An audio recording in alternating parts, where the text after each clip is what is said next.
Olá, queridos. Eu quero trazer uma palavra de meditação para que você possa refletir durante a semana ainda sobre aquilo que Deus quer fazer com o meu e teu coração, com a nossa mente, de forma muito especial.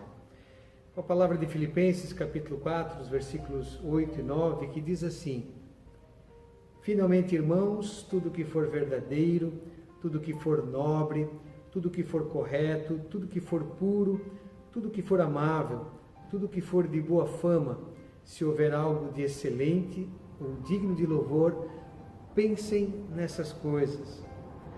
Tudo que vocês aprenderam, receberam, ouviram e viram em mim, ponham em prática, e o Deus da paz estará com vocês.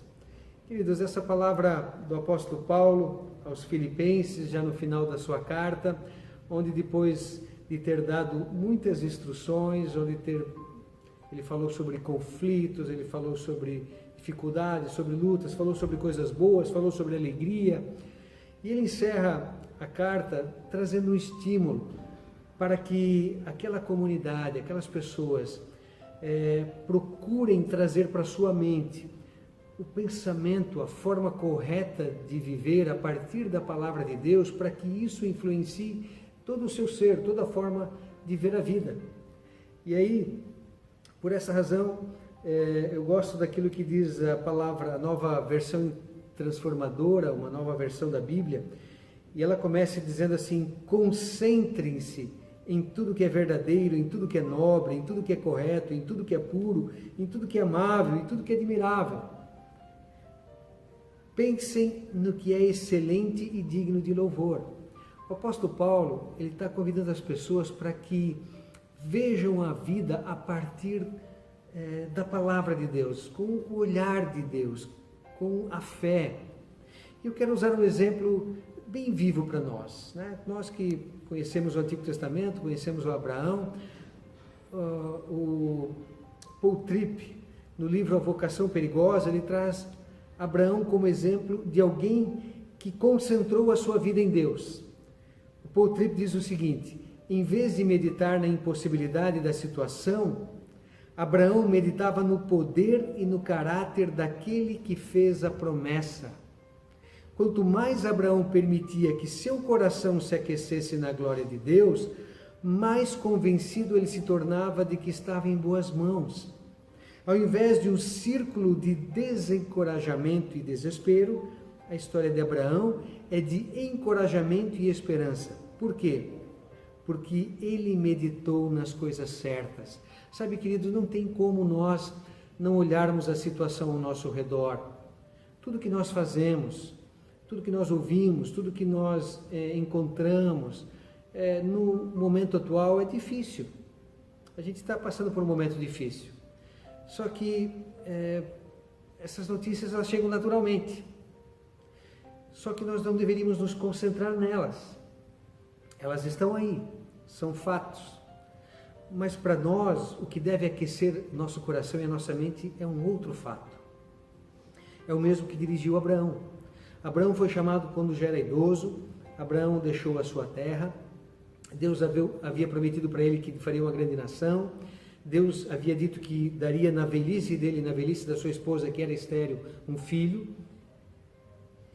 E do momento em que Deus chama, faz essas promessas, até o momento em que elas se cumprem, leva muito tempo. E aí o Abraão, ele podia ter meditado na impossibilidade, ele podia ter o tempo todo ficado pensando: não vai dar certo, não vai dar certo. E queridos, eu não estou falando de pensamento positivo, de autoajuda ou coisas desse sentido. Eu estou falando da palavra de Deus.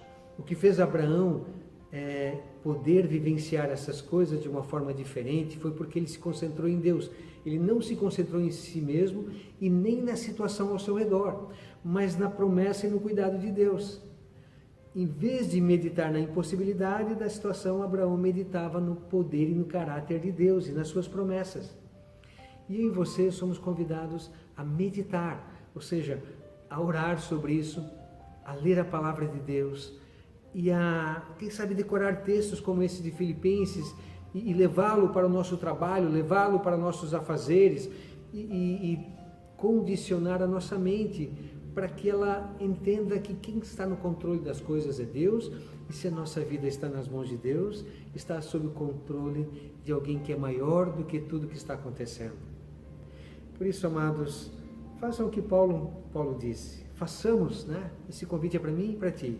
Concentre-se em tudo que é verdadeiro, em tudo que é nobre, em tudo que é correto, em tudo que é puro, em tudo que é amável, em tudo que é admirável. Pensem nas coisas de Deus e louvem a Ele por quem Ele é. E à medida que nós formos fazendo isso, a nossa mente vai enchendo daquilo que Paulo diz no final desse texto. E o Deus da paz estará com vocês. E que assim seja, queridos, para mim e para ti. Eu quero orar por ti, eu quero orar por todos nós. Vamos curvar nossas cabeças e vamos falar com Deus. Pai querido, obrigado porque nós podemos pensar em ti, falar contigo, te ouvir. E nós podemos deixar com que a tua palavra encha a nossa mente da tua paz, das coisas boas que a tua palavra tem para a nossa vida, de testemunhos como o de Abraão e de tantos outros que tu foi levantando ao longo de todas as épocas. E que também nossa vida seja assim, um testemunho para os outros, um testemunho de fé e de confiança nas tuas promessas e no teu cuidado. E que a tua paz, a paz que excede todo entendimento, esteja em cada um desses corações que ouvirem essa mensagem. É o que nós pedimos em nome de Jesus. Amém. Deus abençoe a todos. Amém.